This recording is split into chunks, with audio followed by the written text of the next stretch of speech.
Yes, the talks so far have been very good. I hope when that was described, I went, oh, I'm next. I know it. That's okay. And I was going to say, I apologize for my dress. I feel overdressed, but it's like, this is my dean uniform, and what you don't know is it's got you can't see it because it's got Target on the back that only faculty can see. But it very much is kind of, what I thought I'd talk about was, what do deans do all day? And my answer to this, which you might not expect, is that deans knit. That's what deans do all day. We don't stab people with the knitting needles. We don't do devious plans and conspiracies, because, of course, conspiracies require a huge amount of organization and intelligence, and I only do that once or twice a week. Is we knit. And what I mean by that is that we take really, really, really interesting people that see the world in very, very different ways, and we weave that together in really interesting ways. And one of the ways that I get to see this is that I meet really cool and interesting people.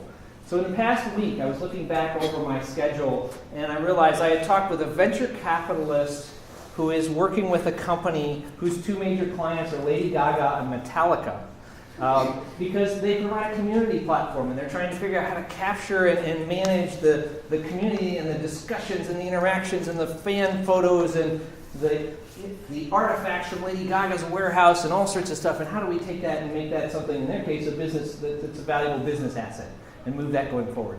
I met at a play that we co-hosted a panel at. It was very much like her, very much like it's about AI and machine learning, which are, again, very good description. Those are different things. Aging, Alzheimer's, and what it means to be human. And after the play, I met a woman who has been in computing. Well, at least she was in 1945. She left it because they weren't quite sure what would come of this computer stuff and went on to other things. But in the course of doing that, she went into librarianship, among other things, and trained someone named Paul Wasserman, who became the founding dean of the College of Information Studies. And again, this was just kind of a happenstance person I got to meet. I also was at EY, Ernst & Young, working with their forensic accounting group. And specifically what they're trying to do is, how do you use machine learning, data analytics to detect fraud, but also to detect and plan for risks, like cybersecurity attacks of a whole variety of different things. And so what you have is you've got people that are, again, venture capitalists and entrepreneurs. You have librarians. You've got historians. You've got business consultants. You've got accountants. And somebody was asking me, what do they have in common? And what they have in common, and this is the college I'm in, is they work with information, technology, and people to answer the following three questions. What can we do? And can we expand it? Can we do more? What will we do? So what do we have the will to do? What will we spend the money on? And what should we do? And it turns out that in order to answer those kinds of questions about technology, information, and people, you have to have an incredibly diverse bunch of people with very, very different perspectives. We have an electrical engineer who works with legal e-discovery, applying machine learning techniques and search engines to help make it so that legal services are available not just to large corporations, but also are available to individuals with a whole lot less money. We have individuals that previously have been high school teachers that are working with data and other technologies to be able to make STEM learning something that can be done not just in the classroom, but all over the place, including street corners and parks. We have folks that are working with historical documents to take things that you might think of as completely irrelevant and bring them to bear on decision-making in cities like Baltimore and Detroit. Because what happened 50, 100, or 150 years ago colors what the city is today, but those records aren't often available. And so again, in order to get this to work, you've got to have the kinds of diversity that you guys see in DCC. And again, what I do is I knit. Because there's two ways to achieve this diversity of perspective. One is to find individuals who are comfortable switching perspectives. And again, someone mentioned earlier that you guys would major in 10 things if you had the option. And that's why it's really interesting. When we can find folks like you, that's exactly what we want. Someone that can start with a technical perspective, shift to a historical perspective, move from there to an ethical perspective, and then along the way, think about the aesthetics. But here's the problem. It turns out that that's really, really hard for humans to do. At a basic physiological perceptual level, we don't like it when we shift perspectives. One of the problems with virtual reality is that you all of a sudden have a world where you can be looking at it from one perspective, and the world will shift, so you're seeing it in a different perspective. And that's when you get sick and nauseous and headaches and potentially do permanent physical damage to you if you're not careful. Conceptually, we don't do this very well. Humans are prone to what's called premature cognitive commitment. Basically, we like to go and say, I have this way of looking at the world, and I don't want to change it. I don't want to stop and ignore that. I want to shift. No, I want to do this. Don't bother me with these extra details. To be someone like what you guys are being requires an enormous amount of humble arrogance. You have to believe that at any given time you have an important perspective that's worth it, but at the same time be fully aware of the weaknesses of that and the 6 alternatives that you could adopt. And that's a very, very difficult thing for people to do.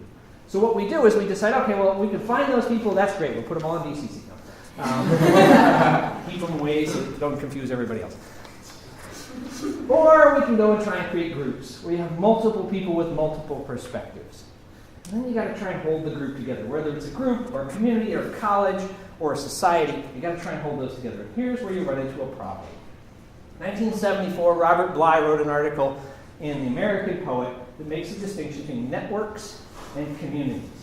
Networks are where you have a bunch of people that have similar perspectives, similar backgrounds, similar values. They, generally speaking, see a lot of things in common. Networks are great. They're easy to assemble. Humans collect in groups with people that are similar to themselves. And we have lots of different ways of doing that, but it's a principle called homophily. It's birds of a feather flock together.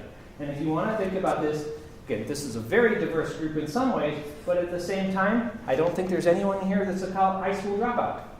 I don't think there's anyone in here that is currently living on the street. I hope not. I know the tuition's high, but it's not that bad. But you end up with the same where you have groups that have a lot in common in terms of perspective and value. Relatively easy to create, relatively easy to maintain, but not very robust. If I asked any of you, how many of you would like to be a garbage collector for the next 2 years? Anybody?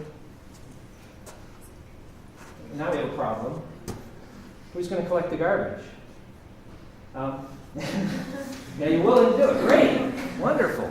But, see, you can go through it. How many of you really want to be a daycare worker where what I do is I put you in a room with 35 kids, probably between the ages of 0 and 3, and I pay you $15,000 to $20,000, and you probably don't make enough. You barely get above the poverty level.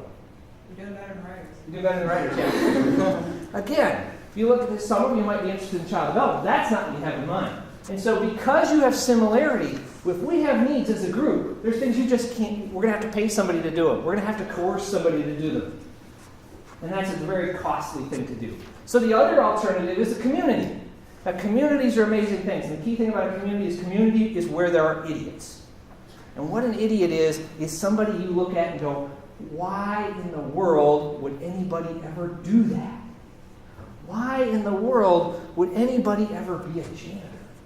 Why in the world would anybody ever be whatever it is you can't imagine being or imagine doing? Having a community means you have people that have different values, different perspectives, different ideas, different identities, fundamentally different identities. And here's the problem with communities. They're wonderfully robust. If you have a problem, there's a good chance you've got somebody in your community that can engage it. But they're really hard to create, really hard to hold together because we don't typically find people that we look at and go, that person makes no sense to me. I want to hang out with them. That just doesn't work that way. Now, we can force it, but usually, I might work with them for a little bit, but I just got to go back to people that I kind of get. Okay? And here's the challenge, is that the real diversity, the real strength involves creating organizations and groups which have that kind of diversity, that have people that are idiots, that are different than we are. What a dean does is a dean tries to knit people like that together into coherent groups. And there's 2 ways to do it. One is segregate them. Put the astronomers in one department, put the English literature professors in another, and everybody gets along. The 2 people that can cross that boundary, great, they're wonderful people, and everybody else, they never have to talk to each other. Again, UMD might have a higher percentage, it might be 4 people that want to cross that, but it's a pretty low percentage. There aren't many DCC folks in the whole university. Now, there's some units that don't do this, like American Studies. What do the professors in American Studies have in common? Well, they all are interested in a geographic region, sort of, kind of, but a whole bunch of other stuff too. And so the question is, how do you do that? And again, that's a community. That's where there's a whole lot more diversity. The iSchool is very much like this. And it's, again, it's weaving together collections of people that are very different. The electrical engineer and the Hawthorne scholar, and having to see eye to eye and evaluate each other. And the key thing, there's higher cost to that. There's a higher cost to be in a unit like that. There's a higher cost of keeping something like that running. But there's a secret. And the secret of being in a community is to remember that you are someone else's idiot. You are someone that somebody else looks at and goes, I don't understand why they would like that, but I'm glad they're here. I don't understand why anybody would ever do that, but I'm going to put the effort in to work with them. Now, you may go back at the end of the day and take a break, but you come back. And what I wanted to do with you guys is thank you. Thank you for being people that are willing to bear that cost, whether it's in your group or individually, to take on something that's a fundamentally hard problem that a lot of times doesn't work. But when it does, amazing, interesting things happen. And in DCC, in American Studies, in the iSchool, and there's many other places on UMD's campus where this happens. Thank you for being part of that. And please keep on working at that hard problem, because that's where the amazing, awesome outcomes come from.